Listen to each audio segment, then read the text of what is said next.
Mama, ano ba naman yan? Nadala ka na ni Lola? Naniniwala kayo sa mga faith healers na yun? Pumayag ba sina Papa at Lolo rito?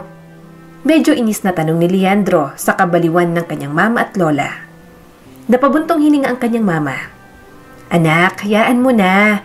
Mapaniwalain ng lola mo sa ganyan dahil alam mo namang makaluma. Sinasamahan ko lang. Saka wala namang pakialam ang papa at lolo mo sa kung anong gawin namin ni mama as long as hindi naman makakasakit.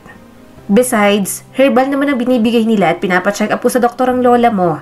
Okay lang naman daw na mag-take nun. Good for the health din naman daw, although hindi naman magagamot ang sakit. Hindi kami naniniwala sa faith nila. Pero sa kanila kasi nakakuha ng legit herbals ang lola mo. Marunong silang gumawa ng herbal medicine drinks. Napabuntong hininga na lang siya. Hindi makapaniwala si Leandro Montemayor kung bakit naniniwala ang mga ito sa kultong iyon. Unti-unting namuo ang inis sa kanya. Anong oras makakarating ang kulto na mag-ahatid sa mga herbal ni Lola? Bulong niya sa sarili. Napasinghap ang kanyang ina. Anak naman. What? Totoo naman. Mukha silang kulto. High school pa lang ako, nandiyan na yan sila. Kapag nakikita ko sila dati sa palengke na magkakasama, lalo ng mga babae, mga mahabang buhok na parang hindi naputulan kahit kailan. Kapag may something sila like ceremony or what, dun sa lupain natin, sa place na binigay nyo sa kanila sa dulo, nakikita ko silang mga nakaputi. Iniisip ko kung ano o sino bang sinasamba nila. Ang weird nilang lahat. Huminga ng malalim ang kanyang ina. Anak, hayaan mo na lang. Kung yun ang paniniwala nila, wala tayong magagawa. Hayaan na lang natin, Leandro. Pero kahit ganun sila, parte pa rin sila ng lipunan. May karapatan pa rin sila bilang tao, kaya itreat pa rin natin sila bilang isa sa atin. Napairap si Leandro. Whatever. Hinawakan ng kanyang lola ang braso ni Leandro. Maghintay ka, iho. Gusto mo rin ba ng herbal? Umiling naman siya kaagad. Hindi na po, Lola. Malakas ang pangangatawan ko. Napabuntong hininga si Leandro at tumayo. Kalokohan lahat ng yon. Pero gaya ng sabi ng kanyang mama, hinayaan niya na lang. Siya ang tagapagmana ng pinakamalaking lupa sa lugar nila at narito siya ngayon, naghihintay sa kung anong kultong nakatira sa kabundukan. Gusto rin siyang painumin ng herbal, pero okay na siya sa mga tinitake niya. Hindi niya nakailangan nun. Kauuwi niya lang galing sa UK pagkatapos mag-aral, pero yun at sinalubong siya ng topic about sa kulto na nasa lupain nila. Mas mabuti pa rin sanang kumonsulta sa doktor, sambit ni Leandro habang humaharap sa ina. At mas mabuti siguro kung itigil mo ang kakalakad-lakad mo riyan. Tugon ito sa kanya. Anak, nahihilo ako sa ginagawa mo. Maya-maya at may isang babae ang pumasok. Napahinto si Leandro at tila huminto ang oras. Luna, nandito ka na. Nakangiting saad ng kanyang lola habang sinasalubong ang dalagang may mga dalang herbal. Bahagyang umiti ang magandang babae. Magandang umaga po, senyora. Hindi yun ang inaasahan ni Leandro. Malayo sa nai-imagine niya ang dumating na babae. Hindi kulubot na albularyo, hindi payatot na matandang may walis, kundi isang dalaga. Dalagang napakaganda. Luna, kumain ka na ba? Gusto mong kumain? Tanong ng ina ni Leandro. Lumawak ang ngiti ni Luna na para bang batang inalok ng candy. Hindi pa po. Pwede pong kumain ulit dito? Oo naman. Halika, pasok ka muna. Sa dining area tayo. Magpapahain ako para sa inyo. Sumabay ka na sa anak ko. Kakain na rin to. Saad ng kanyang ina, sabay tingin sa kanya. Tumingin sa kanya si Luna at para itong nagliliwanag sa ganda. Hindi niya alam kung dahil lang sa ilaw sa loob ng mansyon, sa sikat ng araw na tumatagos sa mga bintana, o sadyang sa paningin niya lang nagliliwanag. Kung totoo ang diwata, parang si Luna na ang halimbawa. May nakita na naman siyang magaganda, pero iba ang ganda ni Luna. Payat na parang mababasag, nakasuot ng simpleng puti at kupas na bestida. May maputlang panyong nakatalukbong sa ulo, mahaba ang itim na itim nitong buhok na medyo paalon-alon. Mahigpit ang pagkakapit ng mga daliri nito sa basket na dala. Puno ng tuyong dahon, mga ugat at ilang garapon. Nakayuko ang mga mata nito, tila ayaw tumingin sa kahit sino. Ikaw bang nasa kulto na faith healer? Tanong ni Leandro, hindi maitago ang gulat. Nanlaki ang mga mata ng kanyang ina. Anak, ano ka ba naman? Huwag mong tawaging kulto. Si Luna yan. Luna, this is Leandro, anak namin na kababalik lang din dito. Bahagyang tumango ang dalaga at bumulong.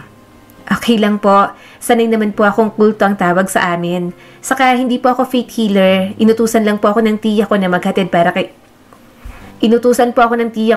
para kay Senyora, maghatid ng halamang gamot. Mahina ho ng boses ni Luna, hindi lang mahina, kundi malambing. Kaya rin siguro parang ang gaan-gaan kausap ng dalaga. Parang kapag pumapasok si Luna sa isang lugar, biglang nagkakaroon ng katahimikan. Sige. Napaubo si Leandro at umayos ng tayo. Tuloy ka. Kumain ka. Nag-alinlangan ang dalaga dahil na rin siguro sa nasabi niya kanina. Ilagay mo na lang dyan ang mga dalaiha. Salamat. Nakangiti na ngayon ang kanyang lola. Maingat na inilapag ni Luna ang mga dala nito. Tiningnan naman ni Leandro ang mga dala nitong kakaiba. Habang tinitingnan niya ang dalaga, hindi niya lubos maisip na naghahalo ito ng mga halamang gamot sa gabi. Umupo na si Leandro sa tapat ng upuan pagkatapos maghain ng mga kasambahay. Ikaw bang nagtitimpla ng mga nasa garapon na sinasabi niyong halamang gamot? Umupo na rin naman si Luna. Maya-maya sila na lang ang naiwan sa hapag at ang ilang mga kasambahay. Nasa sala ang kanyang lola at ina at abala na sa ibang bagay. Sumuliyap ang mga mata ni Luna. Hindi. Ang mga nakatatandang gumagawa. Ako lang ang taga-ipon at tagahatid. Pero marunong po ako, nababasa ko sa mga libro kasi inaalam ko po at sinisigurado kung para saan. Sinisigurado mo? Tumaas ang mga kilay ni Leandro. Bakit? Wala ka bang bilib sa faith healers ng kulto ninyo? Hindi agad nakasagot si Luna. Ang pananabik nito kanina sa pagkain parang biglang nawala. Nagkaroon ng hiya na kumuha, kaya naman tumikim si Leandro. Medyo nagsisisi sa mga sinabi niya. Sorry, sige na. Kumain ka na. Pinaghahain ka rito, kaya kumain ka. Sabi ni Leandro. Bahagya itong umiti. Salamat, senyorito. Napailing naman siya kaagad. Leandro na lang. Hindi ka naman tauhan dito sa asyenda. Tumango naman si Luna at nakita niyang medyo nawala ng pagkailang nito. Tahimik na muna silang kumain. Hindi niya lang matanggal ang tingin kay Luna. Napansin niyang sobrang nananabik ito sa mga masasarap na pagkain na parang gustong tikman lahat. Kaya lang mukhang nahihiya. Paunti-unting kumuha pero kapag nagustuhan, bumabalik sa pagsandok at maganang kumakain. Tahimik din itong sumandok, parang batang ayaw magpahuli. Napangiti ng tipid si Leandro. Napansin niyang maraming kumain ng dalaga kahit na maliit naman ang katawan nito. Kumunot ang noo ni Leandro. Pinapapunta ka nila palagi mag-isa dito? Tumango naman ito. Opo, ako po talaga palagi. Maya-maya'y natapos na rin naman silang kumain. Nagpaalam na ito sa kanyang ina at lola. Aalis na po ako. Agad-agad? Tanong ng lola ni Leandro. Ayaw mo munang magtsaa. May natira pa kaming timplang kagaya ng inihatid mo noon. Umiling si Luna. Bawal po akong magtagal. Mahigpit pa lang mga kasama mo. Usal ni Leandro bago niya mapigilan. Umiling itong muli. Hindi naman, iniiwasan ko lang na makauwi ng magdidilim na. Baka kasi may makasalubong akong mababangis na hayop sa gubat. Nag-iingat lang. Tumalikod si Luna at naglakad na paalis. Pinanood ni Leandro ang dalaga habang lumalayo. Saglit lang yon pero parang ang dami nang nangyari. Gayunpaman, kahit ilang araw na ang lumipas, hindi umaalis ang amoy ni Luna sa mansyon. Hindi niya alam kung amoy ba talaga ni Luna o amoy lang ng mga herbal na dala nito. Napakurap siya bago pumasok nang maabutan niyang umiinom ng tsaa ang kanyang mama. Iniinom mo na naman po? Tumingala naman ito sa kanya. Bakit hindi? Ngayon lang ako nakatulog ng walang kirot sa katawan. Tumaas ang kilay ni Leandro. Tsaa lang ang nagpapagaling sa'yo. Ma, nagpapacheck up ka po monthly. Nahawa ka na kay Lola. Dahan-dahan itong sumimsim bago tiningnan si Leandro. Hayaan mo na anak. Ito lang ang banding namin ni Mama. Hindi rin naman kami iinom nito kung hindi pwede. Saka may narinig ako ha. Hinihintay mo si Luna na dumating? Bakit? Bibili ka ba sa kanila ng mga herbal? Hindi siya araw-araw pumupunta dito. Twice a week lang. Hindi ko po alam. Saka hindi ko po siya hinahanap para bumili ng mga ganyan. Mabilis niyang sagot, saka kumuha ng tinapay. Sabi ng mama niya habang nakangiti. At ngayon, paikot-ikot ka sa bahay na parang aso. Sinisinghot ang paligid, ang bango ng herbal na dala niya, hindi ba? Umawang ang bibig ni Leandro. Ma, anong aso? Hindi ako aso. Kayo naman kasi, kada kita ko sa inyo dito sa mansyon, kapareho niya na kayo ng amoy. Hindi niya alam kung bakit, pero pakiramdam niya talaga. Naiwan sa mansyon na iyon ang amoy ni Luna at bumabalot sa buong sistema ni Leandro. Hindi niya alam kung sa herbal ba talaga siya interesado o sa dalagang si Luna na medyo misteryoso pa sa kanya. Mamaya po susunod na ako kay Papa. Titingnan ko po ang iba pang kailangan gawin dito sa asyenda. Pag-iiba niya ng usapan pero hindi pa rin mag-move on sa bagong topic ang kanyang ina. Gusto mo bang pabalikin si Luna ngayong linggo? Tanong pa nito. Hindi naman siyang gumagawa ng tsaa, tagahatid lang siya. Umismit si Leandro. Hindi na kailangan, Mama. Halos hindi siya nagsasalita kapag nandito. Para siyang natatakot kapag tinitingnan. Baka naman kasi may isang tao riyan na masyadong nakatitig na parang lalamunin ng buhay kahapon. Kahit ako anak, matatakot ako. Usal ng mama niya. Pinupunto kung paano siya tumitig kay Luna nang pumunta ang dalaga sa kanila. Kumunot ang noo ni Leandro. Hindi ako nakatitig. Saka bago po siya sa paningin ko. Hindi lang makapaniwala na part siya ng kulto na yun. Mukha naman siyang normal. Napabuntong hininga ang mama ni Leandro. Normal naman talaga sila. May iba lang silang paniniwala kumpara sa atin. Gustuhin man natin silang maniwala sa paniniwalang mayroon tayo. Kapag ayaw nila, wala tayong magagawa. Alam mo anak, kung mapupunta ka sa dulo ng lupain natin, sabi raw nila parang village talaga. Parang isang community na labas sa community na mayroon tayo. May mga matatanda, mga bata rin. May sarili silang rules doon at hindi na nangingialam. Kumunot ang noo ni Leandro. Bakit nga po pala hinayaan sila sa lupain natin? Ang tagal na. Past generation by generation, Leandro. Saad ng kanyang ama. Sabi ng papa, buhay pang lolo niya, nandyan ang mga yan. Kaibigan ng lolo ng papa ang leader ng grupo nila. Maliit pa lang daw hanggang sa lumaki ng lumaki at maraming nahikayat na sumama sa kanya. Hinayaan na lang ng lolo mo sa tuhod at ng papa. Dahil hindi naman sila nakakagulo. Mababait din naman kahit papano at hindi rin ginagamit ng pamilya natin yung lupa dahil nasa dulo na. Hindi pa mataba ang lupa at malapit sa bangin. Hindi na siya muling nagsalita. Tama naman ang kanyang ama. Ano man ang paniniwala at nakaugalian ng mga ito, wala naman silang magagawa. Lumipas ang 2 araw, nangabayo siya sa buong asyenda, palabas sa ilang lupain na nire-recheck niya na. Nangangabayo siya sa buong asyenda, palabas sa ilang lupain na rin na i-check niya. Namalayan na lang niya na nasa dulo na siya ng lupain. Doon niya napagtanto na tila isang komunidad na nga ang naroon. Napatingin sa kanyang ilang nandoon, umiwas lang tingin at walang ginawa. Mga nakaputi at mukhang may seremonyang magaganap. Leandro? Mahinang tawag sa kanya nang makita siya ni Luna. Nakatungo siya sa dalagang tinatanaw siya habang nakasakay sa kabayo. Anong ginagawa niyo? Hindi agad nakasagot si Luna at hinawakan ng damit nitong puti na parang nahihiya. Magdadasal kami. Lahat kayo nakaputi? Tanong ni Leandro. Marahan itong tumango. Oo, sinasabi ni Supremo na kailangan nakaputi dahil kailangan naming maging malinis. Kahit anong paliwanag ang gawin ni Luna sa kanya, hindi niya naiintindihan iyon. Pero sa nakikita niya sa dalaga, hindi siya sigurado, pero may nakikita siyang hiya sa mga mata nito. Para bang kahit ito, hindi na rin gusto ang kinalakihang paniniwala. Pumunta ka bukas. Utos ni Leandro sa dalaga. Muling tumunghay si Luna sa kanya. Ha? Sa susunod na linggo pa ako magdadala ng mga halamang herbal? Nakapag-aral ka ba? Ilang taon ka na? Tanong ni Leandro at itinabi ang kabayo. Malayo sa tarangkahan ng komunidad na iyon. Napakagatlabi naman si Luna habang sumusunod sa kanya sa ilalim ng isang puno. Bumaba si Leandro dahil nakikita niyang nahihirapan na sa pagtingala si Luna sa kanya habang nakasakay siya sa kabayo. Maliit pa naman ito. Hanggang high school lang. 21 ako. Bukod sa walang pera, hindi rin ako pinayagan ng tiya ko na nagpalaki sa akin. Pinagbabawal sa amin, karamihan. Sinusunod yun pero ang iba naman, gusto rin mag-aral pero hanggang high school lang. Napayagan lang ako at saka ang iba sa amin na mag-aral ng 100 araw kaming nagtrabaho para sa paggawa ng mga bahay dito ng walang bayad. Isang beses lang kaming pinapakain ng mga rasyon.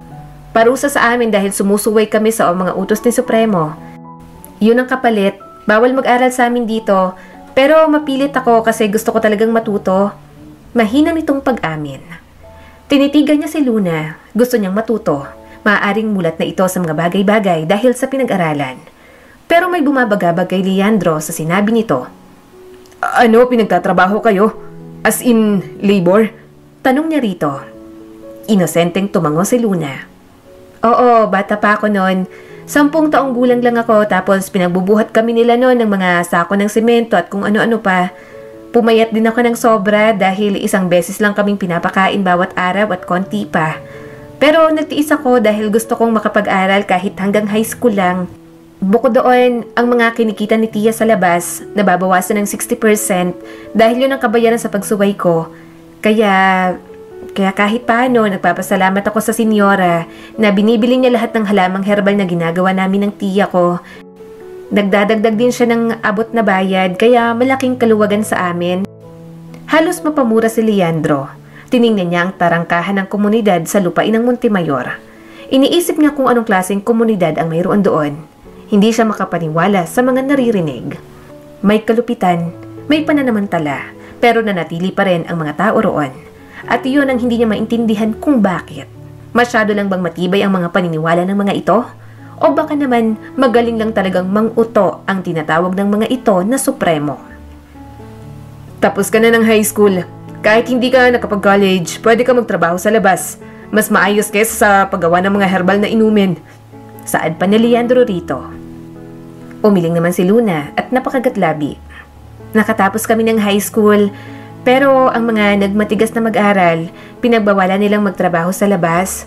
Sumunod kami kasi kabastusan daw yun sa aming sinasamba. Kailangan daw bawiin namin ang aming mga kasalanan. Hindi na niya napigilang magmura, kaya bahagyang nagulat si Luna. Bakit hindi na lang kayo umalis dyan? Wala kaming pupuntahan ng tiya ko. Mabilis nitong sagot. Saka hindi pwede. Isang kasalanan yon. Hindi niya problema, pero siyang namomroblema. Halata namang maraming hindi maganda sa mga bagay na pinaniniwalaan ng mga ito. At halata rin na hindi pag-aralin ang mga tao roon para walang sumuway.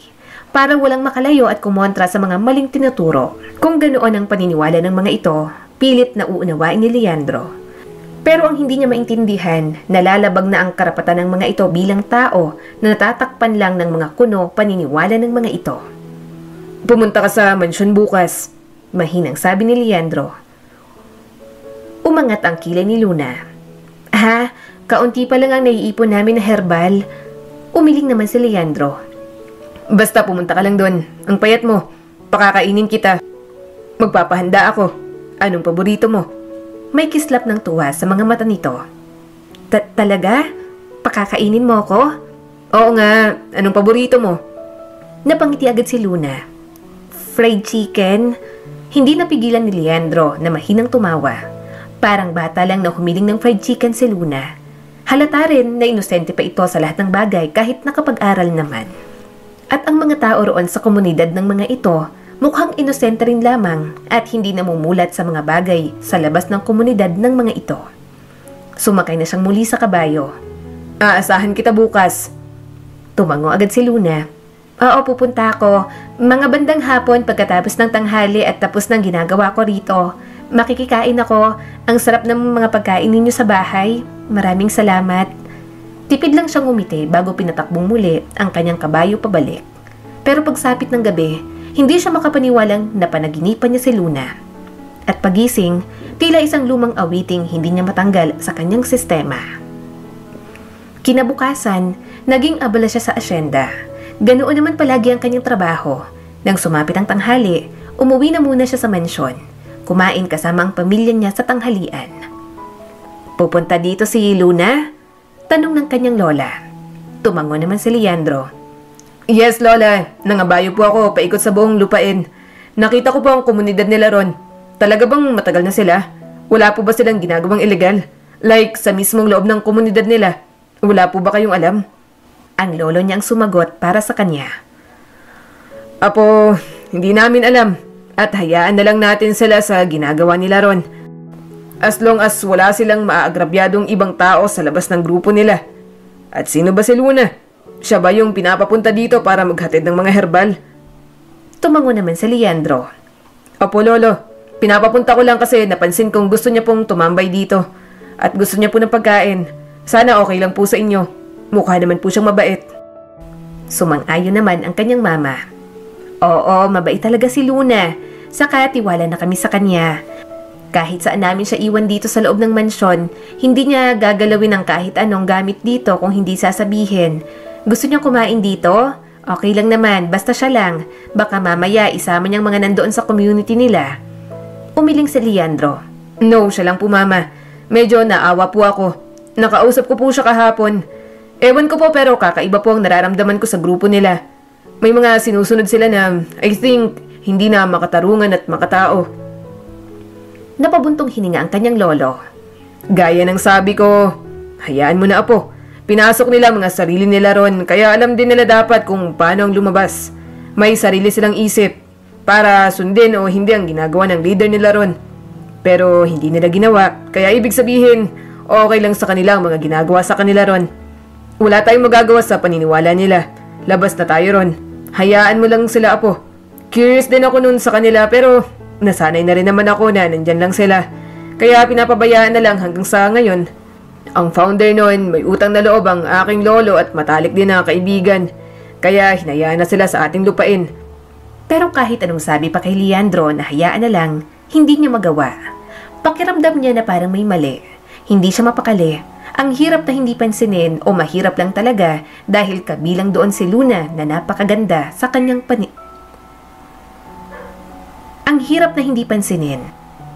O mahirap lang talaga dahil kabilang doon si Luna na napakaganda sa paningin niya. Pero hindi niya rin naman maintindihan ang kanyang sarili. Ilang linggo pa lang mula nang makita niya si Luna, hindi madaling makuha ang atensyon niya sa mga babae. Kaya hindi niya maintindihan kung bakit ganoon na lang kadali kay Luna. Dahil doon, pinagdudahan ni Leandro ang sarili. Ano bang nangyayari sa kanya?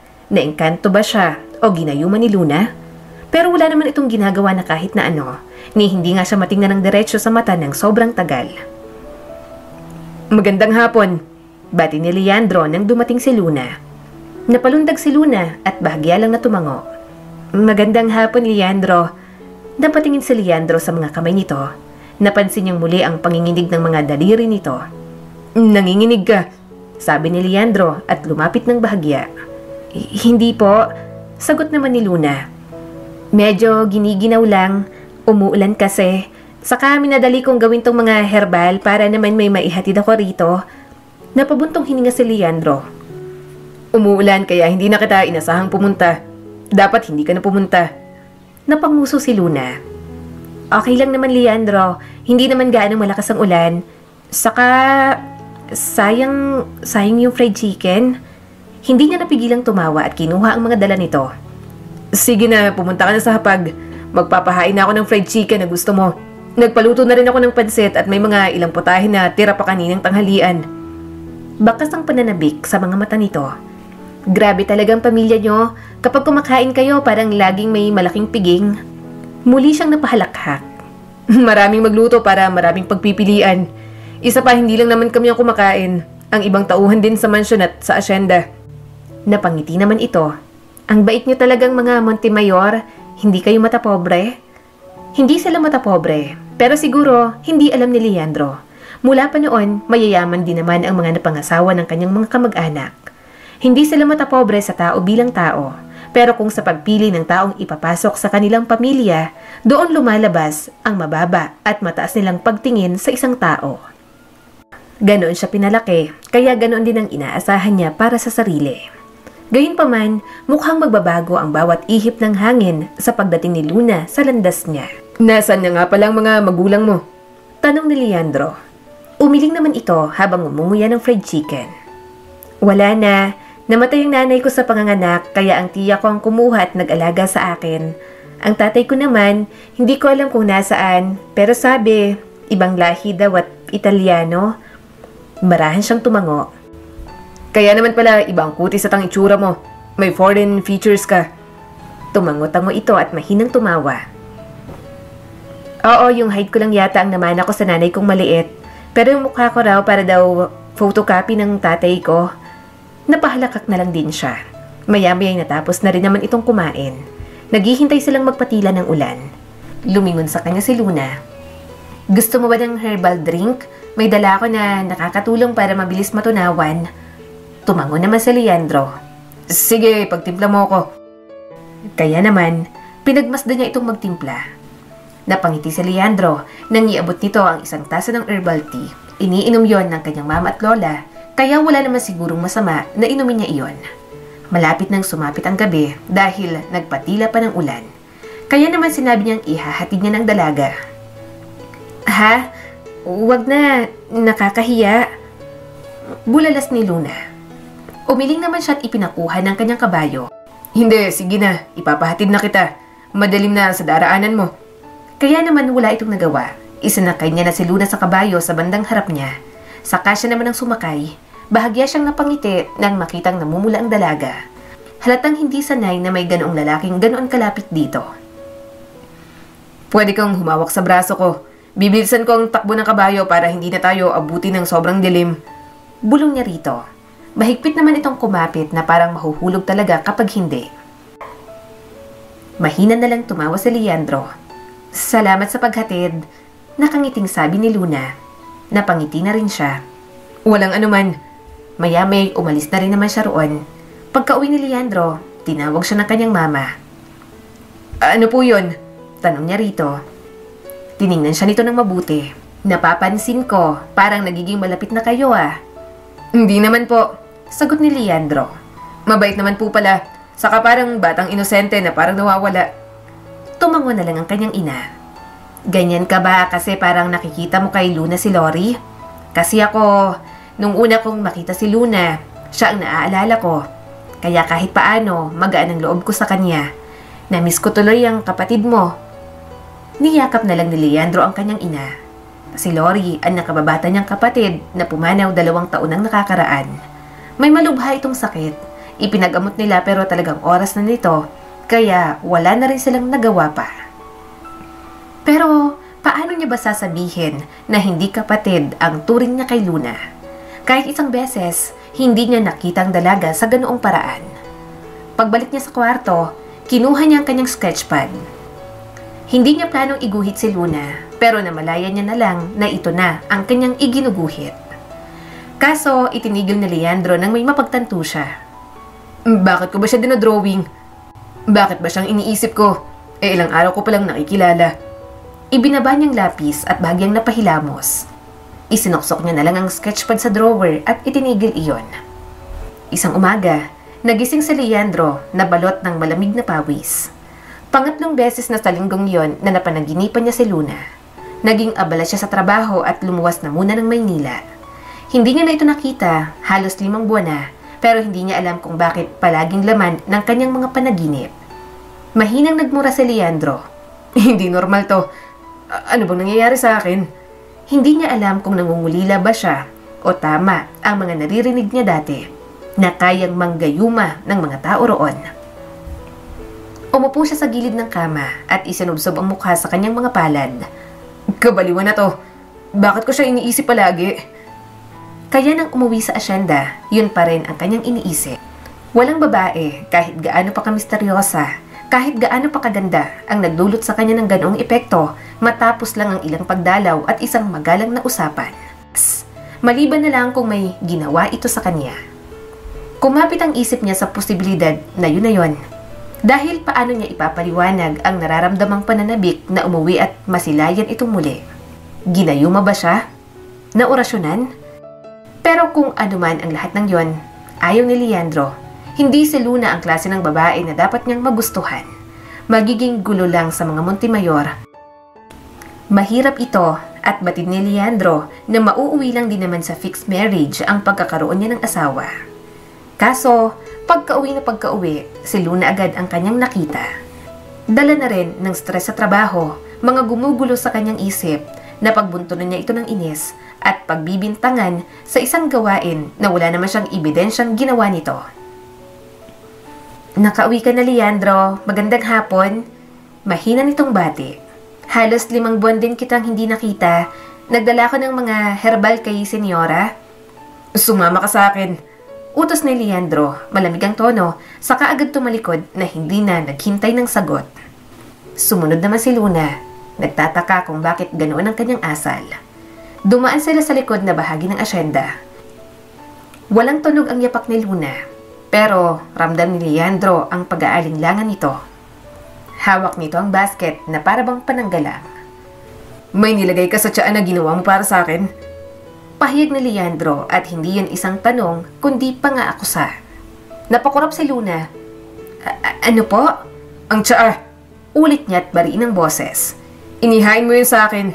Inalok mo ko ng tsaa mo. Simula nun lagi kitang napapanaginipan. Naiisip kita. Paulit-ulit. Lumaki ang mga mata ni Luna. Wala pa ako nilagay. Huwag mo akong pagsinungalingan. Bulalas niya rito. Napabuka ang mga labi ng dalaga pero walang salitang lumabas. Nanginig ang mga kamay nito sa hawakan ng basket. Huminga si Leandro ng malalim at pilit na pinapakalma ang sarili. Hindi to normal. Halos hindi kita kilala pero ikaw ang laman ng mga panaginip ko. Binubulong mo ang pangalan ko sa mga panaginip na yon. Bakit ang weird? Bakit ganito? Baka nga totoo ang sinasabi nila na naggagayuma ka at may kung ano kang natututunan sa kulto ninyo. Wala akong alam sa mga panaginip mo. Bulong ni Luna at nangingislap na ang mga mata sa luha. Wala akong ginawa. Hindi ko alam. Gusto mong paniwalaan kita? Singhal pa ni Leandro dahil kilala niya ang sarili niya na hindi nahuhulog sa isang babae ng ganoon kabilis. Pumupunta ka rito na may dalang basket ng mga halaman mo na yan. Mahinang boses, nanginginig ang mga kamay. Tapos, biglang hindi kita maalis sa isip ko. Lagi ko nalang naamoy ang halimuyak mo. Nakaka-frustrate na. Hindi niya alam kung anong hindi niya matanggap.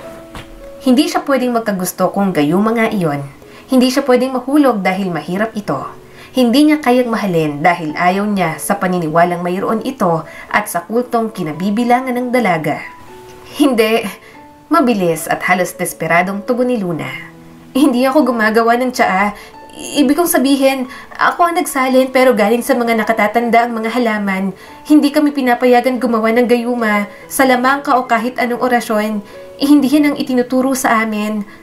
Ngayon, lantad na ang panginginig ni Luna. Nangingilid na rin ang mga luha nito. Wala po akong ginawang masama sa inyo. Garal-galang tinig na sabi ni Luna. Kung napapanaginipan mo ko, sorry. Pero hindi ko yung ginusto. Wala akong kinalaman dyan. Hindi ako mambabarang.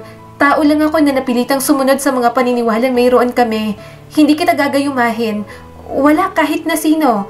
Hindi naman din kita gusto, Leandro. Wala talaga. Nababaitan ako sa'yo pero hindi kita gusto. Kumunot ang noo ni Leandro. Hindi niya alam kung saan ba siya maiinis. Galit siya dahil pakiramdam niya ginayuma siya nito. Ngayong sinasabi ni Luna na hindi naman, ngayon ay parang gusto niyang maghimutok dahil lang sa hindi siya gusto ng dalaga. Gulong-gulo na talaga ang isipan ni Leandro at nang makita niyang pumatak ang mga luha nito, doon niya na naisip ang mga masasakit na salitang nasabi niya. Nahabag agad ang kanyang puso kung pwede niya lang bawiin agad lahat ng mga sinabi niya rito. Umiwas si Leandro ng tingin. Hindi ko sinasabing mambabarang ka. Pero parang ganun na rin naman ang tingin mo. Pagkatapos ng 5 buwan na hindi kita nakita, ito ang binungan mo sa akin na wala naman akong ideya. Sagot ni Luna sa kanya at puno ng hinanakitang boses. Akala mo ba gusto kong mapanaginipan mo ako? Hindi ko alam ang rason kung bakit mo ako napapanaginipan. Pero hindi ba kapag nagayuma at kung totoo man ngayon, ibig sabihin, hindi ka magagalit ng ganito, hindi mo kukontrahin.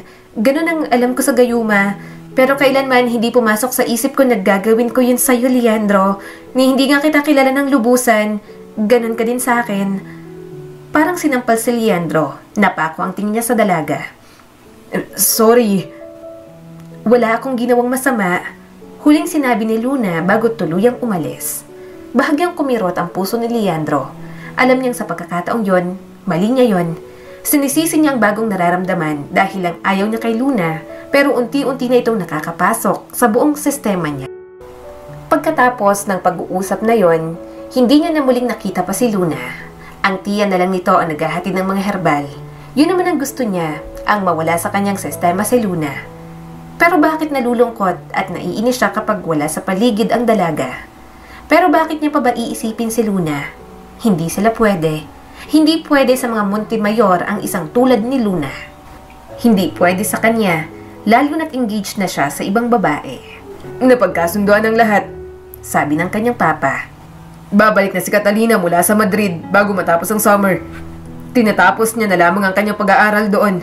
Dito na siya maninirahan pansamantala. Nararapat lang, lalo na't paparating na ang kasal at ang merging ng mga kumpanya. Bahagyang tumango si Leandro. Opo. Kumikinang ang mga mata ng kanyang ina. Gustong gusto ko si Catalina para kay Leandro. Pino kumilos at may class. Noon pa man, napaka-elegante na ng batang yon. Kayong dalawa baging na bagay talaga. Kaya siya rin ang napili namin na maging fiancé mo. Napangiti si Leandro. Hindi sa pagsang-ayon, kundi sa nakagawian. Ngunit hindi si Catalina ang laman ng kanyang isipan, hindi ang halos perpektong si Catalina. Dinadala ang diwa niya sa ibang lugar at sa ibang tao. Sa isang dalaga na may nanginginig na tinig, mga matang laging nakayuko at palaging may bitbit na isang basket ng mga herbal. Kinabukasan, naglakad-lakad si Leandro sa bayan. Sinusubukang linisin ang kanyang isipan. Maya-may may narinig siyang mga tinig. Yung babae sa kulto? Hindi ba may babaeng pinakamaganda ron na mukhang may lahi? Sabi ng isang tendera. Sumagot naman ang kausap nito. Ay, ang pinsan ko. Kinilabutan daw dyan. Pagkatapos nilang makasalubong sa daan niyang si Luna, binanggit na raw ng asawa niyang pangalan ng babae habang natutulog. Hindi niya alam kung type niya lang si Luna o talagang naengkanto lang. Kulang yon, sinasabi ko sa'yo.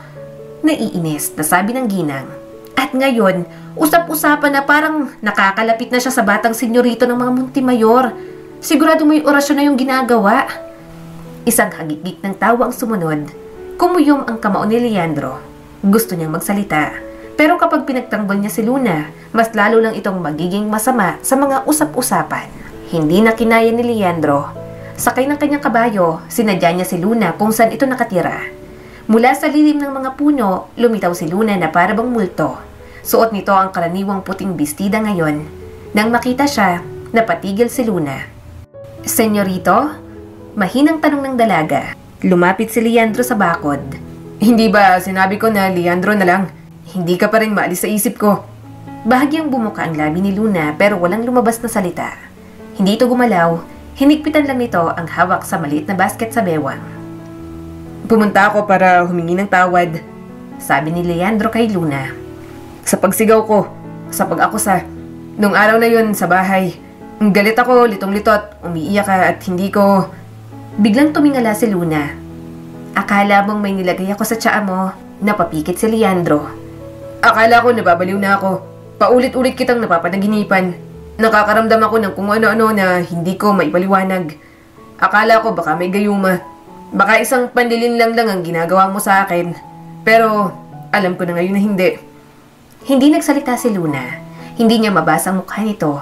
Hindi na maisip kung ano ang tumatakbo sa isipan ng dalaga. Huminga ng malalim si Leandro. Sarili ko lang yon. Mga damdaming hindi ko maamin. Masyado akong sanay na kontrolado ang lahat sa paligid ko. Kaya ngayong may kung ano sa sistema ko na may kinalaman ka, hindi ko na rin maipaliwanag. Kinutkot ni Luna ang gilid ng basket. Wala pa nagsabi sa akin ng ganyang mga salita. Hindi ako sanay sa ganito. Pag-amin ni Leandro. Pero gusto kong itamang mga mali ko. Sandali silang natahimik. Bigla rin umihip ang hangin at ang tanging naririnig lang nila ay ang mga huni ng mga ibon. Hindi mo naman kailangang pumunta, wika ni Luna sa wakas. Alam ko. Lumapit pa siya hanggang bakod na lang ang nasa pagitan nila. Gusto kong bumalik ka sa mansyon. Simula nung araw na yon, ang tiya mo na lang ang nagdadala ng mga herbal.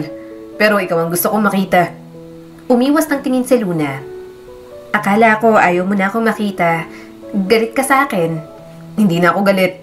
Bukas pumunta ka sa mansyon. Ipagluluto kita ng paborito mong fried chicken. Sasarapan ko ang timpla. Unti-unting sumilay ang ngiti sa labi ni Luna. Nakita niya ng kapanatagan sa mukha nito. Hindi niya rin napigilang mapangiti. Hindi pa niya alam kung ano talaga ang nararamdaman niya para kay Luna. Pero kung ano man yon, alam ni Leandro na totoo at ayaw niyang matapos. Pagkatapos nilang magkaayos, palaging bumibisita si Luna sa mansyon. Kapag nahatid na nito ang mga herbal medicine sa kanyang lola, dinadala niya na ito sa ibang parte ng asyenda. Palagi niya kasi itong gustong masolo. Kapag inaabot ng gabi, hinahatid na lang ni Leandro sakay ng kanyang kabayo. Yun nga lang, ang pagkakalapit niya sa dalaga, hindi magugustuhan ng mundo na mayroon sa Leandro. Pinagmasdan siya ng kanyang ina mula sa kabilang dulo ng mesa. Hindi ka na naman kumakain, anak. Busog pa po ako. Kumain po ako sa labas. Mahina niyang sagot. Busog pa siya dahil kumain sila ni Luna sa labas kanina. Mahirap hindi sabayan, lalo na't palaging magana ang dalagang kumain. Hindi niya napigilang mapangiti at mapakagat labi. Umamin ka nga sa akin, anak. Anong meron kayo ni Luna? Tanong ng kanyang ama. Hindi siya sumagot. Tumaas ang kilay ng kanyang lola. Yung tagabigay ng mga herbal. Matagal kayo nag-usap sa gate kanina, sabi ng trabahador. Tumingin si Leandro sa kanyang pamilya na para siyang inuusig. Nagpasalamat lang ako. Tumikhim ang kanyang ama. Sobra ng oras na ginugugol mo sa kanya. Nakakahalata na kami sa tingin mo sa kanya. Sa paraan ng pagsasalita mo tungkol sa kanya. Alam mong naipagkasundo ka na kay Catalina. Bakit nakikipaglapit ka pa sa babaeng yon? Gusto naming isipin na laro lang para sa'yo pero mukhang hindi. Hindi agad nakasagot si Leandro. Hindi naman laro lang sa kanya yon. Ano man ang nararamdaman niya kay Luna, totoong totoo lahat. Hindi ko na po itutuloy ang engagement. Mahinang sabi ni Leandro. Bumaba ang tono ng boses ng kanyang ama. Ayaw mong ituloy ang engagement? Nasisiraan ka na ba ng bait? Hindi mo ba naiisip kung ano ang pinapakawalan mo? Umigting ang panga ni Leandro. Gusto kong pakasalan ng taong pinili ko. Ang taong mahal ko. At sino yon? Yung babae sa kulto na yon? Tumataas na ang boses ng ama niya. Luna ang pangalan niya. Singhal na Leandro bago niya napigilan ang sarili. Tumayo bigla ang papa niya at hindi makapaniwala. Doon pa talaga sa baliw na yon. Bukod sa hindi normal ang mga paniniwala nila, wala silang may pagmamalaki. Mahirap siya. Oo, wag mo pong tawaging baliw ang babaeng mahal ko. Pagtatanggol pa ni Leandro, halatang dismayado ang papa niya. Isa kang Montemayor. Hindi tayo nakikihalubilo sa mga katulad nila. Isipin mo ang pangalan ng pamilya. Ang kinabukasan mo. Ipagpatuloy mo yan at tatanggalan kita ng mana. Alam niyang seryoso ang ginagawa niya para bigyan siya ng parusang ganoon kabigat. Gayunpaman, wala siyang pakialam. Parang mas kakayanin niya pa ang mawala ng mana kaysa lumayo kay Luna. Handa siya sa simpleng buhay basta kasama lang ito. Gawin yung kailangan yung gawin. Basta ito lang ang masasabi ko. Hindi ko tatalikuran si Luna kahit anong mangyari. Huling sabi niya bago umalis sa dining area. Hindi siya naengkanto o nagayuma. Napatunayan na ni Leandro. Wala itong sumpa. Hindi humihingi ng atensyon si Luna ni hindi gumagamit ng panlilinlang. Sa katunayan, para itong natatakot tuwing mabait siya rito. Hindi ganoon ang kilos ng isang taong may balak manloko. Ganoon kumilos ang isang taong tinuruan na huwag umasang makakatanggap ng kabutihan. Leandro, marahang tawag ng kanyang ina mula sa likuran na sinundan pala siya. Anak, gusto kitang kausapin ng mahinahon. Pwede mo sa akin sabihin ang mga nararamdaman mo. Hindi ko gusto ang mga ginagawa mo ngayon pero mama mo pa rin ako. Huminga si Leandro ng malalim, hindi dahil sa inis kundi para kalmahin ang sarili. Kailangan ko lang po huminga. Alam kong mahirap, pero fixed marriage, nakasanayan na rin ng ating pamilya. Kahit kami ng iyong papa, sa fixed marriage lang din. Pero naging successful naman ang pagsasama namin. Pagbabahagi pa nito sa kanya. Umiling naman sa Leandro. Pero ayoko na po sa sistema na yon. Ayokong magpakasal kay Catalina. Lumapit pang nanay niya at hinaplos ang kanyang braso. Siya ba? Hindi agad sumagot si Leandro. Nakasara ang kanyang mga kamao habang nakaupo. Alam naman ito kung sino ang tinutukoy niya. Mahal mo ba siya? Tanong pa ng mama ni Leandro. Umigting ang panga niya. Hindi po ito isang pansamantalang damdamin, mama. Sinusubukan ko pong labanan kasi alam ko po na itinakda niyo po ako sa iba.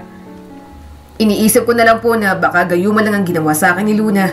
Kaya palaging nasa kanyang atensyon ko. Pero hindi po pala ganun. Parang may mawawala sa akin kung bibitiwan ko siya. Parang may mababasag sa loob ko. Hindi maintindihan at maipaliwanag ni Leandro kung bakit ganoon na lang. Pero masaya siya kapag napapangiti niya si Luna. Kumpleto ang kanyang araw sa tuwing napapatawa ang dalaga. Kailangan ko lang itanong, maingat na sabi ng kanyang ina at hinawakan ng kanyang kamay. May mga usap-usapan, alam kong naririnig mo rin yon, tungkol sa gayuma, sa mga sumpa. Paano nga kung yun lang ang ginawa sa'yo ni Luna? Sarkastikong tumawa si Leandro. Maniwala ka po sa akin. Minsan ko na po yung naisip at inaway ko pa si Luna para dyan. Pero napatunayan ko na po na sa akin ang problema. Na sa akin ang pakiramdam na to. Palagi ko po siyang iniisip. Hindi dahil sa gayuma kundi dahil ito po ang totoo kong nararamdaman. Matagal siyang tinitigan ng ina bago lumambot ang tinig. Paano kung hindi siyang inakala mo? Paano kung may halong anything na weird and superstitious? Hindi. Mariin niyang sagot. Hindi nga niya alam na ganito ang nararamdaman ko. Hindi ko pa po sinasabi, Mama. Paano magagayuma ang isang taong ni hindi man lang makatingin ng diretsyo? Saka ako po ang may gusto sa kanya at hindi po siya sa akin. Medyo natawa si Leandro kapag tinitingnan niya si Luna para lang siyang isang kuya na mabait. Ayaw niya ng ganoong turing ni Luna. Pero nakikita niyang doon ito komportable kaya hinahayaan niya na lamang. Kung may nanggayuma man, Mama, ako yun. At baka ako pa ang gumawa para magustuhan ni Luna bilang lalaki. At hindi parang isang kuya na mabait sa kanya. Biro pa ni Leandro. Hinampas naman siya ng kanyang ina kaya mas lalo siyang tumawa. Mapait ang munting tawa na lumabas sa kanyang bibig. Hindi nga niya ako gusto. Huminga ng malalim ang kanyang mama. Wala akong magagawa kung siyang gusto mo.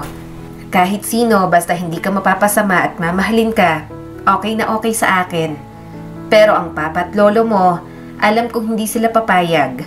Wala rin ako magagawa para kumbinsihin sila. Kung hindi ka sigurado na gusto ka rin ni Luna, huwag ka nang magmatigas sa kanila. Nag-iisa kitang anak. Ayokong mawalan ka ng mana. Bahagya siyang napangiti. Wala naman po akong pakialam sa mana. Kaya ko pong iahon ng sarili ko. Hindi po nila ako pwedeng papiliin. Wala pang kasiguraduhan kay Luna, pero handa ko na po siyang ipaglaban. At sa buhay niya ngayon, sa grupo nila, iaalis ko po siya ron. Hindi po bagay si Luna ron, Mama. Nangako si Leandro na kahit anong mangyari, poprotektahan niya si Luna. Gayunpaman, kahit anong gawin niyang pagprotekta, hindi naman lahat ay mapipigilan niyang manghusga. Isang araw, habang nasa bayan kasama ang mga pinsan, nakita ni Leandro si Luna. Mabilis itong naglalakad, nakayuko ang ulo at mahigpit na hawak ang isang bayong. Nakabraid ang mahabang buhok, kaya kitang-kita niyang mukha nito. Napangiti si Leandro. Ang ganda talaga. Tatawagin niya na sana pero isang mapang-asar na tinig ang sumigaw. Bruhang babae! Napatigil si Leandro. May isa pang bumulong. Huwag kang tititig ng matagal dyan. Baka makalimutan mong may asawa ka. Isang matulis na tawa ang sumunod, tapos may tumamang bato sa likod ni Luna. Muntik pang madapa ang dalaga pero hindi ito tumigil sa paglalakad. May dumura pa malapit sa paa ng dalaga na pinapahalagahan niya. Mabilis siyang sumugod, binunggo ang mga taong nakaharang. Mga bata ba kayo? Bumabato na kayo ngayon. Bakit ang bastos nyo kay Luna? Walang ginagawa sa inyo. Ang sama ng turing yung lahat. Nag-atrasan ang mga tao. Nagulat na makita siyang nagagalit. Walang may gustong makabangga siya dahil isa siyang multimayor. May ilang nakakilala sa kanya at biglang umiwas ng tingin. Ang iba naman ay nagkunwari na walang nakita. Nanatiling nakatayo si Luna, bahagyang nanginginig pero hindi pa rin tumitingin sa kanya. Leandro, wag na. Halika na. Wika ni Leandro at hinawakan ito sa kamay. Sasama ka sa akin. Nang makalabas sila roon, dinala niya ito sa kanyang sasakyan. Ibinili niya ito ng palamig at kung anong pwedeng kainin. Bakit mo ginawa yon? Tanong ni Luna. Hindi mo kailangan gawin yon. Hindi lang naman ako ang nakakatanggap ng ganon. Pati mga kasamahan ko sa amin, ganon din ang tingin sa kanila kapag lumalabas. Kumunot ang noon niya. At ano? Titiisin ang ginagawa nila sa'yo? Magkaiba kayo ng mga paniniwala. Pero hindi yun nagbibigay ng karapatan sa kanila para bastusin ka. Umawang ang bibig ni Luna at sa kanyang gulat, naaninag niya ang luha sa mga mata nito. Wala pang gumagawa niyan para sa akin, wika ni Luna habang nanginginig ang tinig. Ni tiya ko, hindi ako pinagtanggol. Noong nasa school ako, palagi rin akong binubuli dahil sa kung saan ako nanggaling. Ngayon lang may nagprotekta sa akin ng ganito. Nahabag ang kanyang puso. Paano kung nakilala niya ng mas maaga si Luna? Hindi siya papayag na pagtawanan ito ng kahit na sino. Kahit anong mangyari, ipagtatanggol niya ito kahit masira pa ang kanyang pangalan. Mahal kita. Mahinang bulong ni Leandro. Nanlaki ang mga mata ni Luna. Anong sinabi mo? Ayun, sa wakas, nasambit na rin ni Leandro. Hindi yun ang grandeng pag-amin, kundi parang katotohanan ng matagal nang nagpupumiglas na lumabas. Mahal kita. Ulit pa ni Leandro at mas mahinahon. Hindi ko alam kung kailan nagsimula. Napapikit si Luna at isang luha ang bumagsak sa pisngi. Huwag mong sabihin yan. Parang kuya lang ang tingin ko sa'yo. Bumagsak ang puso niya, pero hindi siya umurong. Hindi siya umiwas. Pinikit niya ang mga mata. Tinanggap ang sakit na tila batong lulubog sa malalim na tubig. Pagdilat niya, nagsusumamo na ang kanyang mga mata. Hihintayin kita. Liligawan kita ng maayos. Hihintayin ko ang araw na pag tumingin ka sa akin, hindi mo na ako makikita bilang kuya mo lang. Kumunot ang noo ni Luna. Hindi mo naiintindihan ang sinasabi mo. Kapag nalaman ng matatanda na may nararamdaman ako, parurusahan nila ako. Hindi ako pwedeng mag-asawa o magkaroon ng boyfriend na hindi kasama sa grupo namin. Tatawagin nila akong marumi. Umigting ang panga ni Leandro. Isa pa sa problema niya ang kinalakihan nito.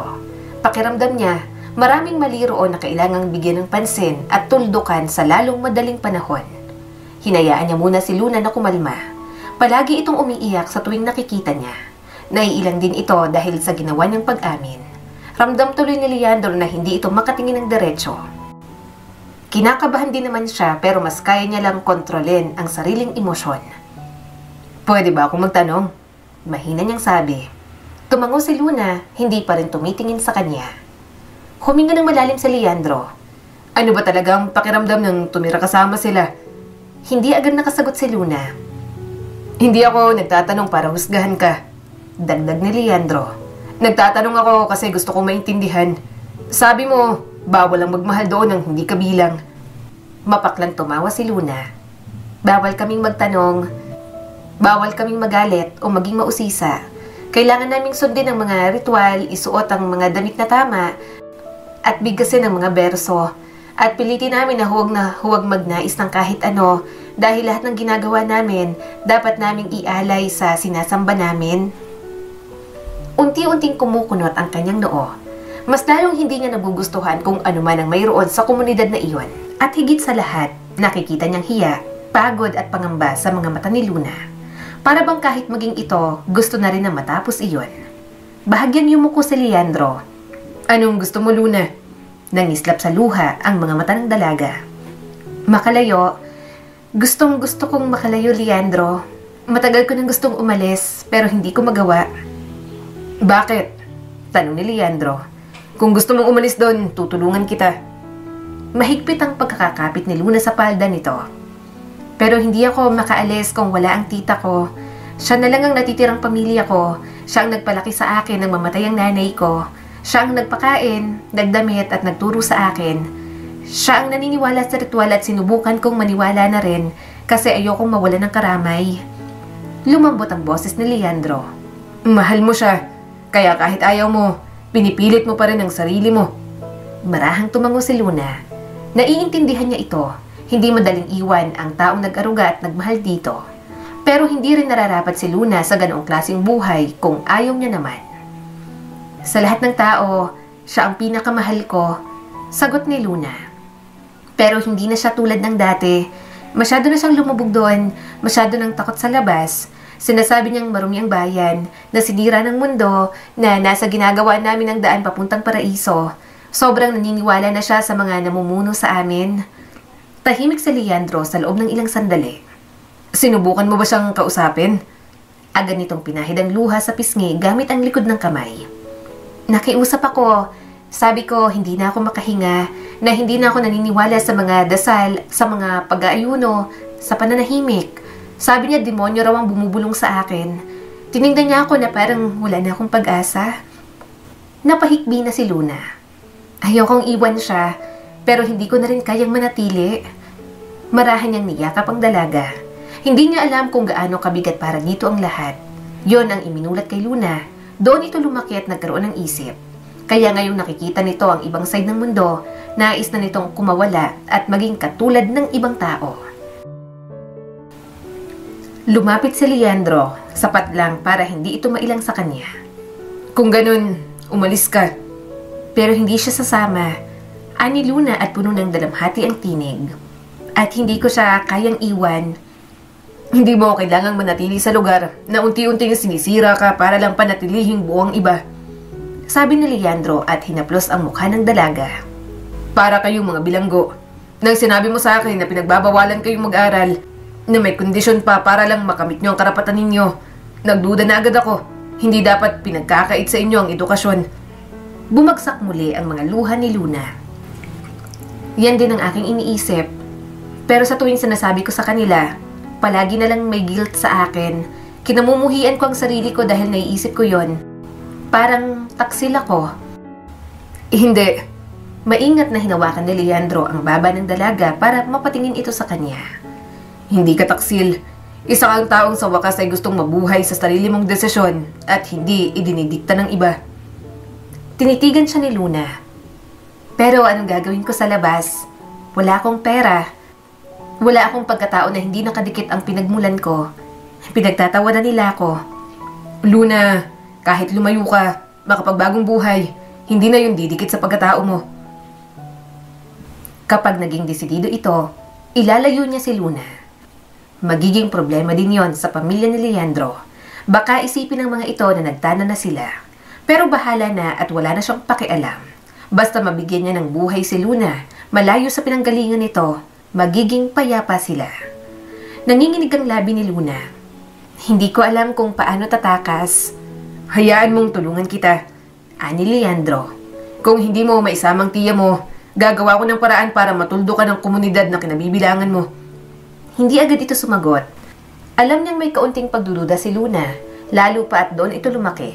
Pero matapos ang isang mahabang buntong hininga, tumango na rin naman ang dalaga. At sa unang pagkakataon, hinayaan ni Luna ang sarili nitong sandigan siya at ipinatong ang ulo sa balikat ni Leandro. Kaya naman, nagsimula na siyang maghanap ng butas sa komunidad na iyon. Nagsimula siyang kumuha ng impormasyon sa mga usap-usapan noon pa man. Hindi pa nga talaga naghahanap ng sagot si Leandro, pero nang matanim na sa isip niya ang butil ng pagdududa, mabilis siyang lumago. Isang umaga, narinig niya ang mga kasambahay na nagbubulungan. Kawawang bata, butot balat na lang, ginagawa silang parang hayop doon, sabi ni Manang Fe. Napahinto siya sa pasilyo. Manang Fe, anong sinabi niyo?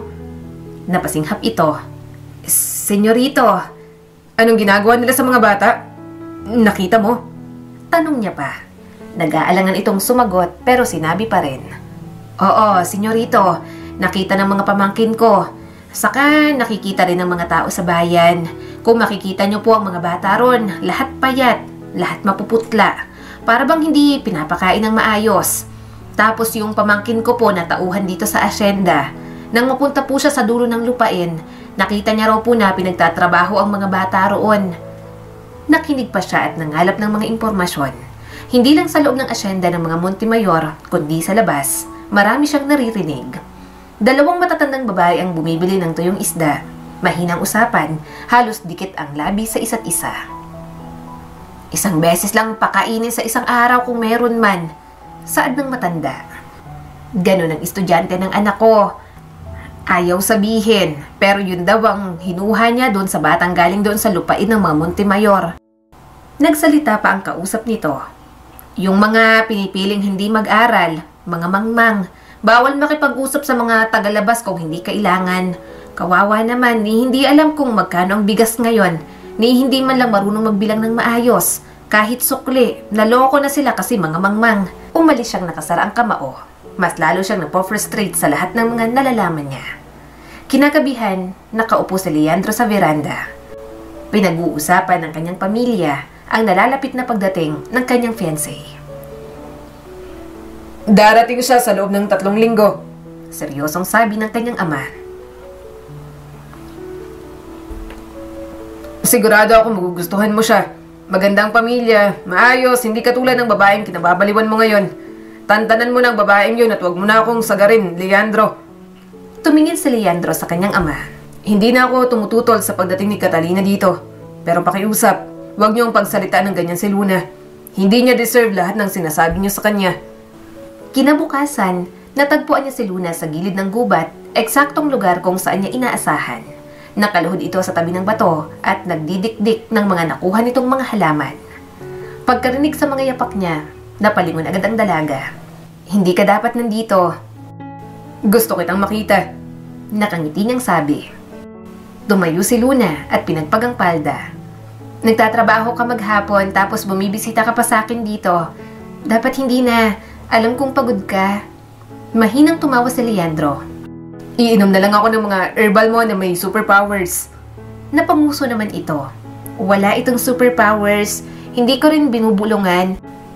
Nabasa ko lang talaga sa libro ang health benefits kaya kahit paano confident ako. Gusto mong kumain? Halika, punta tayo sa bayan. Pakakainin kita. Kumain ka ba sa inyo? Nahihiyang umiling si Luna. Hindi pa. 2 araw na akong hindi kumakain. Nanlaki ang mga mata niya. Ano? Napakagatlabi si Luna. Wala kasing kita si Tia. Kailangan naming ibigay lahat doon sa namumuno. Mariing pumikit si Leandro. 2 araw siyang nawala dahil sa trabaho. Kung alam niya lang na may mga araw na hindi kumakain si Luna, nagpadala na sana siya ng mga pagkain at ipapaabot niya na lang para hindi ito magutom. Dinaan ni Luna sa tawang usapan nila. Ayos lang, hindi pa naman ako gutom, diet ako. Sexy na nga ako kasi palagi mo akong binibigyan ng maraming pagkain. Huwag mo akong lokohin. Seryoso niyang sabi. Gutom ka, alam kong gutom ka na. Ngayon, alam ko kung bakit sa tuwing pinapakain kita, ang lakas mong kumain. Ginugutom ka sa inyo? Umiwas ng tingin si Luna. Hindi lang naman ako. Yung iba rin, hindi dahil pinilit kami kasi yun ang pinili nila. Mahinang nagmura si Leandro. Hindi niya kailanman maintindihan ang paniniwala ng mga tao roon. Parang nawawala ng ganap na pagkatao ang mga ito dahil sa paniniwalang hindi naman alam kung totoo. Umiling si Luna. Ganyan talaga sa amin. Kailangan naming pagtrabahuhan ng pagkain. Sabi ng matatanda, nililinis ng gutom ang katawan, tinuturuan ng kaluluwa ng kababaang loob. Kababaang loob? Ani Leandro habang nanginginig ang boses. Gutom yan. Hindi kayo pwedeng pagkaitan ng pagkain. Mahirap ipaliwanag. Bulong ni Luna at bahagyang napayuko. Hindi, madali lang. Naawa ko at nagagalit. Hindi lang sa'yo kundi sa mga taong pinipiling paniwalaan ang mga bagay na kinamulatan ninyo. Natahimik si Luna sa kanyang mga sinabi. Para bang may napagtanto ito.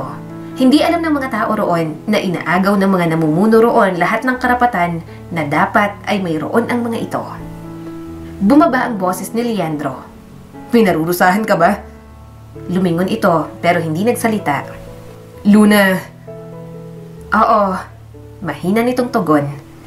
Minsan, kapag hindi nag-aabot si Tia ng tamang halaga o alay na dapat naming ibigay, pinaparusahan kaming 2 kapag ganon. Akala ko namumulat na siya pero ganun pa rin, ayaw niya pa rin tumakas kasama ako. May kung ano na sumiklab sa dibdib ni Leandro. Hindi niya na talaga kayang patagalin iyon. Hindi na lang si Luna ang gusto niyang isalba. Maging ang mga bata at mga taong pinaniwala sa mga maling paniniwala. Sinasabi nila na masyado akong mausisa, masyado raw akong malambot, pinoprotektahan ako ng tiya ko pero hanggang doon lang siya. Mahinang sabi ni Luna. Yung iba nakapag-aral at tumakas, okay nang buhay nila ngayon. Ako nakapag-aral ako kaya namulat ako, pero hindi pa rin ako makatakas dahil ayaw sumama ng tiya ko. Naglakad-lakad si Leandro at napahawak sa buhok. Hindi pa nanampalataya yan. Pang-aabuso yan. Yumakap si Luna sa sarili habang nakatingin sa lupa. Kung aalis ako nang wala siya, siyang magdurusa, sasabihin nilang bigo siyang patatagin ako, maaari siyang itiwalag, masyado siyang baliw doon, natatakot ako na baka anong gawin niya. Pakiramdam ko, hindi silang kailangan ng tiya ko. Pakiramdam ko, kailangan niya ng professional help. Maraming tumatakbo sa utak ng tiya ko na hindi ko na maintindihan minsan. Pero kahit ganun siya, mahal ko siya at hindi ko kayang iwan. Mahigpit niya itong niyakap. Pakiramdam siguro ni Luna, wala na itong ibang makakapitan pa. Isa lang ang tanging nagmahal, kaya hindi magawang pakawalan. Nangilid ang mga luha ni Luna. Bakit mo ako masyadong pinapahalagahan? Kasi nakikita kita. Marahang sagot ni Leandro. Hindi bilang babae na galing doon. Nakikita ko mabuti kang tao. Nakikita ko ang tapang mo. Pero nakabilanggo ka lang sa lahat ng paniniwalang meron kayo. Mahal kita, Luna. Sana araw-araw ko pa rin napaparamdam sa kabila ng problemang kinakaharap nating dalawa. Nanginginig ang mga labi ni Luna. Bakit mo ba ako mahal? Sasabihin nilang ginayuma lang kita. Ganun nga ang naisip mo nung una. Saka hindi ba may ipinagkasundo na raw sa'yo? Wala akong pakialam. Tatalikuran ko silang lahat, maging akin ka lang. Hinawakan niya ang kamay ni Luna.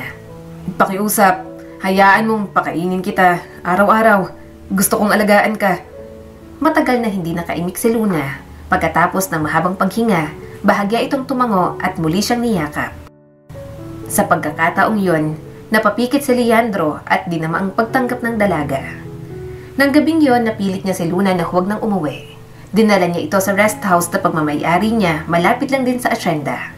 Parang bata na nakakapit sa kanya si Luna, ramdam niya ang kaba pero alam niyang desidido na ito.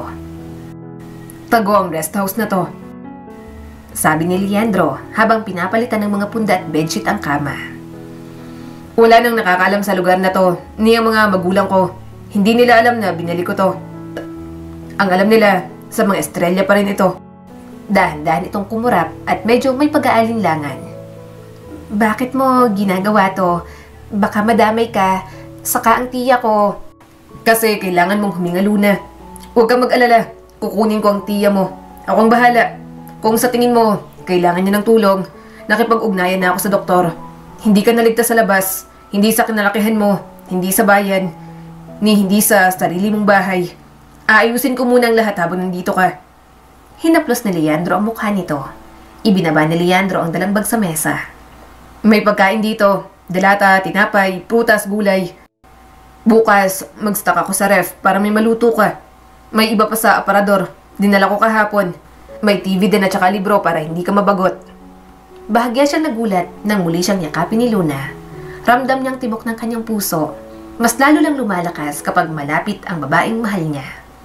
Salamat at ginagawa mong komportable sa akin ang lahat, Leandro. Napapanatag ako. Mahinang sabi ni Luna. Hinaplos niya ang buhok nito. Ayokong mailang ka. Bahay mo na to. Ituring mong sayo. Huwag kang mahihiya. Narinig niya ang pagsingkot ni Luna habang umiiyak.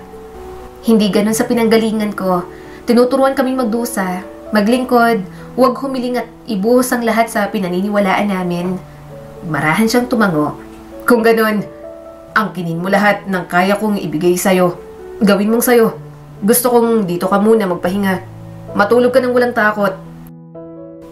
Kumain ka ng walang guilt. Gusto kong maramdaman mo kung anong pakiramdam ng maging malaya. Kahit dito lang. Babalik ako tuwing umaga. Dagdag pa ni Leandro. Titingnan kita. Magdadala ng kailangan mo. Pero hindi kita pipilitin. Pwede kang umalis kahit kailan mo gusto.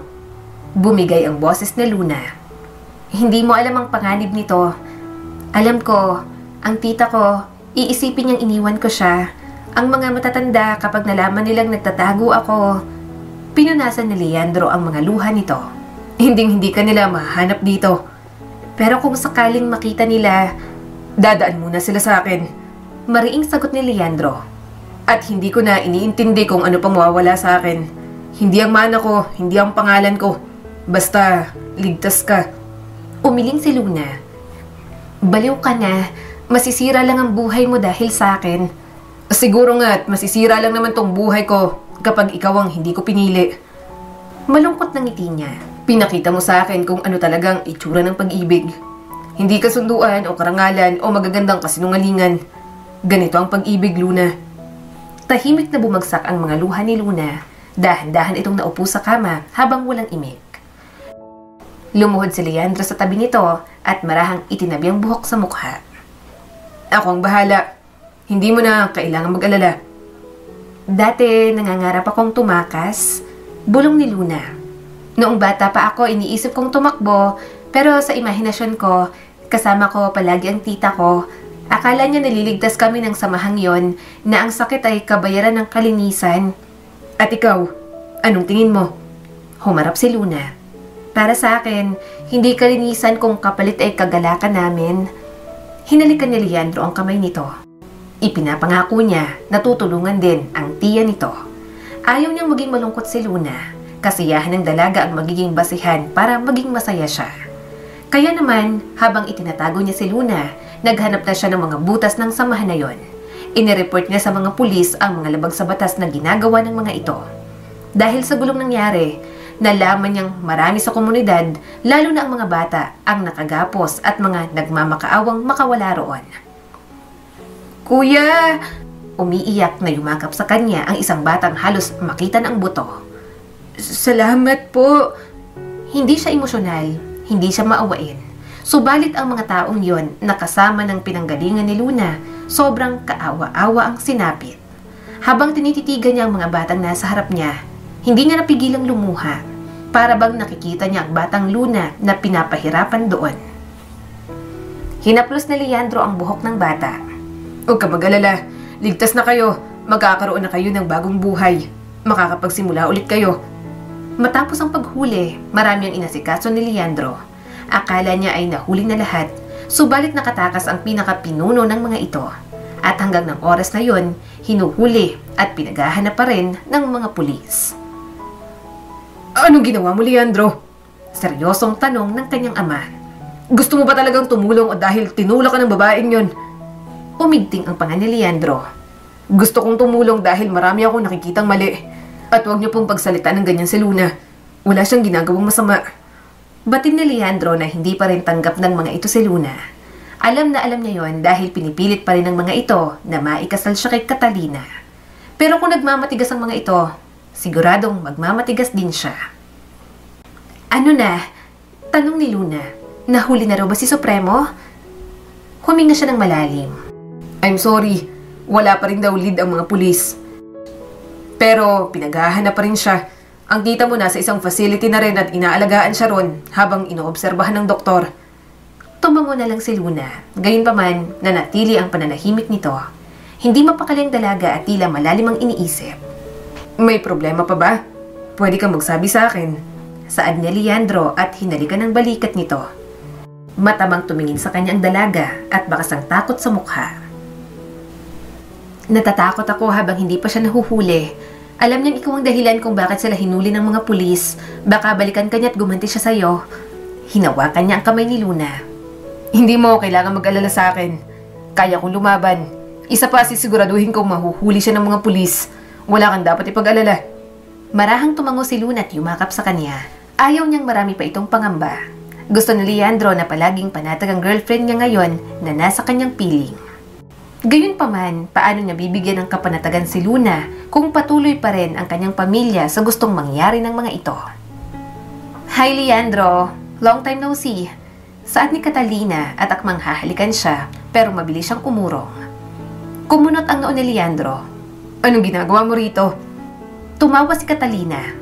Bakit ganyan ang tanong mo? Of course, nandito ako kasi ako ang fiancé mo. Bakit parang gulat na gulat ka? Umigting ang panga ni Leandro. Umurong na ako. Hindi ako pumapayag sa kasal. Bumaha agad ang iritasyon sa mukha ni Catalina. Ano? Hindi mo pwedeng gawin to. Ipinagkasundo na tayo. Hindi ka pwedeng basta nalang umatras. Pwes, umatras na ako at wala kayong magagawa ron. Mariin niyang sabi bago dumiretso sa pag-akyat ng hagdan. Kailangan niyang makausap ang kanyang ama.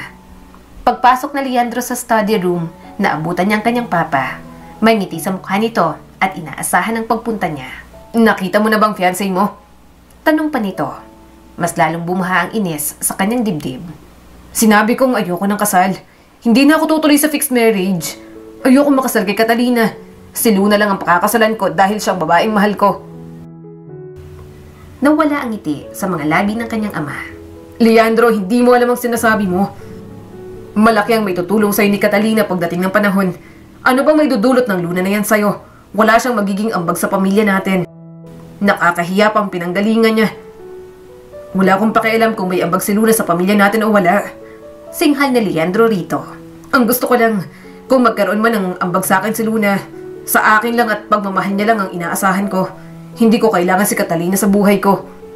Mataman siyang tiningnan ng kanyang ama. Hindi naman umiwas ng tingin si Leandro. Gusto niyang ipakita sa mga ito na paninindigan niya ang desisyon niya na piliin si Luna. At paninindigan niya rin kung anuman ang iba tong kapalit ng pamilya niya sa lahat ng yon. Itatakwil kita, mariing sabi ng kanyang ama. Seryoso niya lang itong tiningnan. Tanggalan mo po ako ng mana. Alisin mo man ang karapatan at pribilehiyo ko sa pagiging Montemayor. Pipiliin ko pa rin si Luna. Handa ako pa. Tinuruan mo akong huwag tumigil hanggang hindi ko nakukuha ang gusto ko. Eto na yun pa. Si Luna ang gusto ko. Kaya hindi pa ako titigil hanggang hindi nagiging kami. Malakas siyang sinapak ng kanyang ama. Tinanggap niya yon.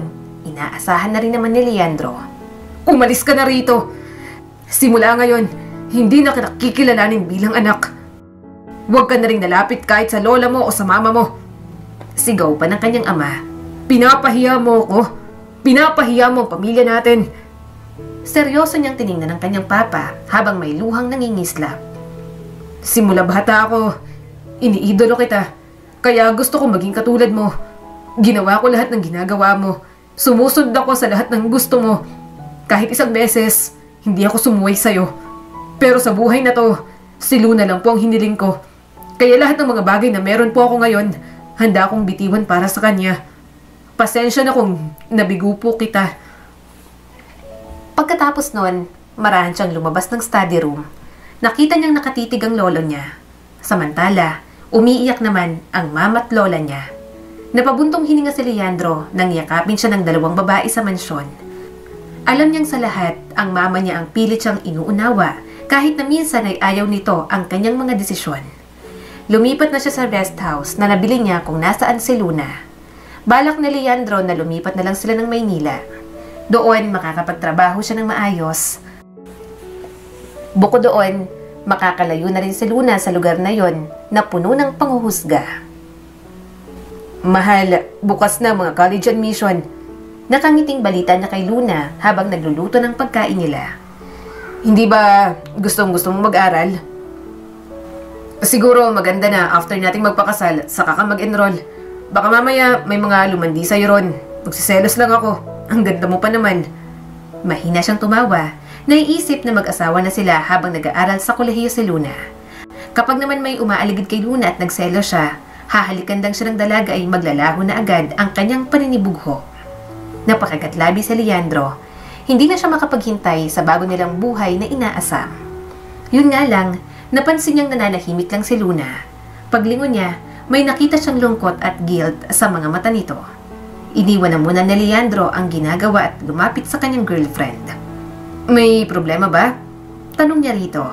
Nangislap ang mga luha ni Luna. Iwan mo na lang ako? Agad siyang naalarma sa sinabi nito. Bakit? Bakit naman kita iiwan? Ayaw mo na ba sa akin? Napayuko si Luna at tumulo ang mga luha. Itinakwil ka nila dahil ayaw nila sa akin. Ayoko rin na pag-aralin mo ako. Bumalik ka na sa kanila. Magpakasal ka na lang sa babaeng gusto nila para sa'yo. Sa babaeng nababagay talaga sa'yo, Leandro. Umiling siya kaagad at hinawakan ang mukha ng kanyang girlfriend. Hindi ako babalik dun. Ako nababagay sa'yo at hindi ikaw nababagay sa akin. Wala akong pakialam kahit itinakwil nila ako. Wala akong pakialam kahit itinakwil nila ako. Ang gusto kong gawin ay piliin ka, magsama tayo at bumuo ng pamilya. Huwag mo akong ipagtabuyan. Mahal kita, Luna. Mas lalo itong naiyak at yumakap sa kanya. Mahal din kita, Leandro. Nakaka-guilty lang na pinili mo ako kahit na tinalikuran kanila. Hinagod niya ang buhok nito. Alam mo, iniisip ko na lang na balang araw, matatanggap ka rin nila. Huwag ka mag-alala.